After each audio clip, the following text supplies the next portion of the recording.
নমস্কার বন্ধুরা, আমাদের 30 দিনের সম্পূর্ণ ফ্রি জ্যোতিষশাস্ত্র শিক্ষা কোর্সের তৃতীয় দিনে আপনাদের সবাইকে স্বাগত। বন্ধুরা, গতকালকের ক্লাসে আমরা রাশিচক্রের 12টি রাশির মূল স্বভাব এবং বৈশিষ্ট্য সম্পর্কে জেনেছি। আজ আমরা শিখব এই 12টি রাশির ভেতরের আরও গভীর রহস্য, যা ছাড়া জ্যোতিষের কুণ্ডলী বিচার করা অসম্ভব। আজ আমাদের আলোচনার বিষয় হলো রাশির উপাদান বা তত্ত্ব এবং রাশির প্রকৃতি বা স্বভাব। কোনো জটিল তত্ত্ব ছাড়া আজ আমরা একদম সহজ ভাষায় বুঝে নেব কিভাবে আগুন, মাটি, বাতাস এবং জল আমাদের জীবনের রাশিগুলোকে নিয়ন্ত্রণ করে। শেষ পর্যন্ত মনোযোগ দিয়ে শুনবেন, কারণ আজকের পর থেকে আপনি যে কোনো মানুষের মানসিকতা 1 মিনিটেই ধরে ফেলতে পারবেন। বন্ধুরা, আমাদের এই পুরো বিশ্বব্রহ্মাণ্ডে যেমন 5টি উপাদান দিয়ে তৈরি, ঠিক তেমনি জ্যোতিষশাস্ত্রে 12টি রাশিকে প্রধান 4টি ভাগে ভাগ করা হয়েছে। এগুলো হলো অগ্নিতত্ত্ব বা আগুন, পৃথিবী তত্ত্ব বা মাটি, বায়ুতত্ত্ব বা বাতাস এবং জলতত্ত্ব বা জল। এক একটি উপাদানের অধীনে 3টি করে রাশি পড়ে। চলুন প্রথমে এই উপাদানগুলোর প্রভাব সম্পর্কে খুব ভালোভাবে বুঝে নিই। প্রথমে আসি অগ্নিতত্ত্ব বা আগুনের উপাদান। মেষ, সিংহ এবং ধনু, এই 3টি হলো অগ্নিতত্ত্বের রাশি। আগুনের স্বভাব কেমন? আগুন সবসময় উপরের দিকে ওঠে। আগুন শক্তি এবং উত্তাপের প্রতীক। তাই এই 3 রাশির মানুষের মধ্যে প্রচুর এনার্জি, সাহস, রাগ এবং নেতৃত্ব দেওয়ার ক্ষমতা থাকে। এরা খুব আত্মবিশ্বাসী হন এবং যে কোনো কাজ করার জন্য সবসময় ছটফট করে। এদের চোখের ভাষা খুব শক্তিশালী হয় এবং এরা জীবনে কখনো দমে যেতে চায় না। দ্বিতীয় উপাদানটি হলো পৃথিবী তত্ত্ব বা মাটির উপাদান। বৃষ, কন্যা এবং মকর, এই 3টি হলো পৃথিবী তত্ত্বের রাশি। মাটি কেমন হয়? মাটি স্থির, বাস্তববাদী এবং ধৈর্যশীল। তাই এই 3টি রাশির মানুষরা খুব প্র্যাকটিক্যাল বা বাস্তববাদী হন।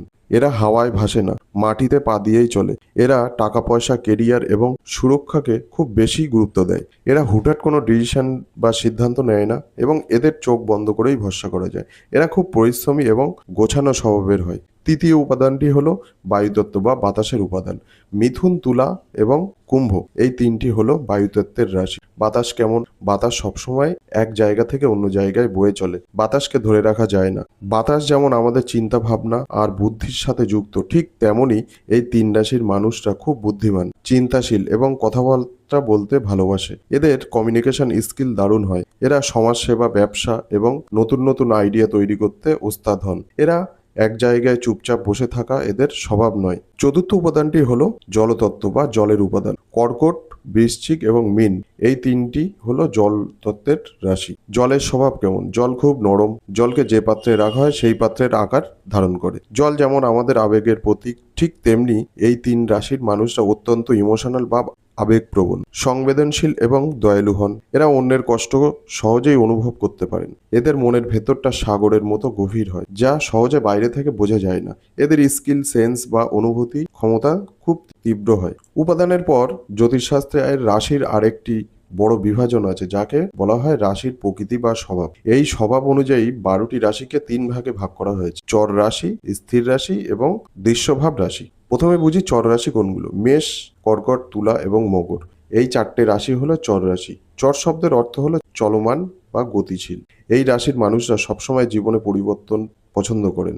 এরা এক জায়গা বা পরিস্থিতির বেশি দিন আটকে থাকতে পারে না। এদের মাথায় সবসময় নতুন নতুন প্ল্যান ঘোরে এবং এরা দ্রুত অ্যাকশন নিতে ভালোবাসে। দ্বিতীয় রাশিটি হলো স্থির রাশি। বৃষ, সিংহ, বৃশ্চিক এবং কুম্ভ, এই 4টি রাশি হলো স্থির রাশি। স্থির মানে যা এক জায়গায় টিকে থাকে। এই রাশির মানুষরা জীবনে স্থায়িত্ব পছন্দ করে। এরা খুব সহজে নিজের মতো নিজের চাকরি বা নিজের বাসস্থান পরিবর্তন করতে চায় না। এদের মধ্যে জেদ খুব বেশি থাকে। এরা একবারে কোনো সিদ্ধান্ত নিলে সেখান থেকে নড়ানো এদের খুব কঠিন। এরা বিশ্বস্ত বন্ধু বা পার্টনার হতে পারেন। তৃতীয় রাশিটি হলো দৃশ্যভাব রাশি। মিথুন, কন্যা, ধনু এবং মীন, এই 4টি রাশি হলো দৃশ্যভাব রাশি। মানে চর এবং স্থির, 2 রকম স্বভাবই কম বেশি এদের মধ্যে আছে। এই রাশির মানুষরা মানিয়ে নেবার ক্ষমতা সম্পূর্ণ হন। এরা পরিস্থিতি বুঝে নিজেদের পরিবর্তন করতে পারেন। তবে এদের মাইনাস পয়েন্ট হলো এরা মাঝে মধ্যে দ্বিধাদ্বন্দ্বে ভোগেন এবং সিদ্ধান্ত নিতে গিয়ে কনফিউশন চলে আসে আর কি। এরা খুব ভালো শিক্ষক বা গাইড দিতে পারে।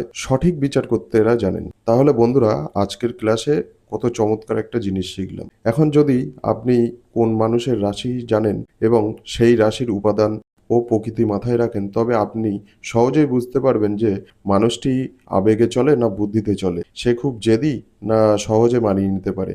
তো বন্ধুরা, এই ছিল আমাদের আজকে তৃতীয় দিনের ক্লাস। আশা করি রাশির উপাদান ও প্রকৃতি এই রহস্য আপনারা খুব সহজেই বুঝতে পেরেছেন। কোনো প্রশ্ন থাকলে নিচে কমেন্ট বক্সে নির্দ্বিধায় আমাকে জানান, আমি প্রতিটি কমেন্টের উত্তর দেব। ভিডিওটি ভালো লাগলে একটি লাইক করুন এবং বন্ধুদের সাথে শেয়ার করে দিন। আগামীকাল অর্থাৎ 4 নম্বর ক্লাসে আমরা প্রবেশ করব জ্যোতিষের সবথেকে গুরুত্বপূর্ণ অধ্যায়, যেখানে আমরা নবগ্রহ বা 9টি গ্রহের আসল পরিচয় এবং আমাদের জীবনে তাদের প্রভাব সম্পর্কে দেখা হচ্ছে আগামীকালের ক্লাসে। ততক্ষণ সবাই ভালো থাকুন, সুস্থ থাকুন। নমস্কার।